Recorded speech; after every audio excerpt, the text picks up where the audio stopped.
What's up guys, and welcome to another episode of El Jardín Perdido. Today we're doing the pomegranate update.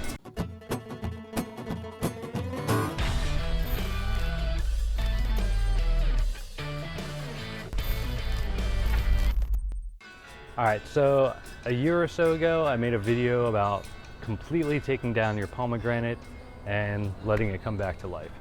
I did an update a few months later, and yeah, I looked back at it. Because one of my subscribers said they'd like to see an update video, so I pointed them to that update video. And when I saw the pomegranate in that video, it wasn't that impressive. Yeah, it was nice to see it come back and it looked healthy, but I did want to do an update of that. So this is at least a year later, but I don't know if you can see behind me. I'm gonna go ahead and show you guys, but we have, I'd say, about a 9-foot pomegranate. It's on the side of, it's adjacent to the goat fence, so the goats are pruning it on one side, but let me show you guys real quick. All right, so here we are real quick. Lots and lots of flowers and reaching towards the sky. It's looking really good. All the growth is very healthy. All the flowers are healthy. This is what I was talking about. This is the side of the goat fence. It's almost flat right there because they're pruning it, which is fine. You know, that's cool because it'll encourage it to grow out towards the other way. And I have had fruit set on this already. Unfortunately, the irrigation at the time last year was inconsistent, so we had some of the pomegranates split, but they were very delicious though. All right, so as you guys can see, this method it works awesome. I would not recommend this with every tree. One of the factors here, I'm not completely sure if this was a grafted pomegranate. All right, sorry guys, I got a little distracted by one of my hens making a lot of noise. You may have heard that, and my microphone.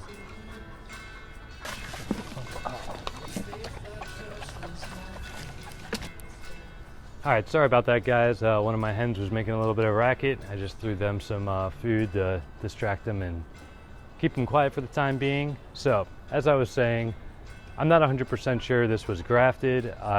It wouldn't matter at a certain point, because if you don't train a pomegranate to be a tree, it's gonna have shoots all over the place and turn into a bush, which is favorable for me because I'd rather keep it bushy and small. If I needed you know, a shade tree or something, you could train it to have one trunk or maybe 2 trunks, but this is serving its purpose. Another thing about pomegranates is you could literally take a branch, put it in the ground, and it'll grow a pomegranate. They're super easy to propagate, and so for this reason I felt confident in topping it basically all the way to the ground. I would not recommend this with every tree. You must know what you're doing, but the rule of thumb is after maybe 5 or 6 years, if your pomegranate is being inconsistent or not fruiting properly or it looks ugly, it's best to just do what I did. And I braved it first, so you guys can look at the previous video to see what kind of damage it looked like, and you can look back at this one and see that it would be okay. You know, it's always kind of scary topping trees and doing stuff like that, but you know, luckily some of us out here can guinea pig it for you guys, so you can learn not the hard way like I have with certain things. All right guys, that's gonna do it for today's video. I just wanted to keep it short. I had that request, and you know, when I pointed at the previous video, you know, it wasn't that impressive. I do want to be true to you guys and show you guys the kind of stuff that I'm doing, especially if it's kind of risque, does and doesn't work. I've also showed you some iffy grafts or failed grafts, and it's all part of the process. There's all sorts of different things that can happen out here.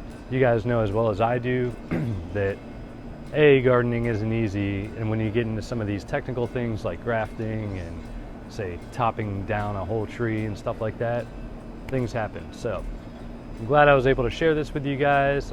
Comment below if you have any questions or you have any extra feedback. And consider subscribing if you haven't by now, because I do have a lot of videos of this nature. All right, well, that's going to do it for today's video. As always, thanks for tuning in. Until next time.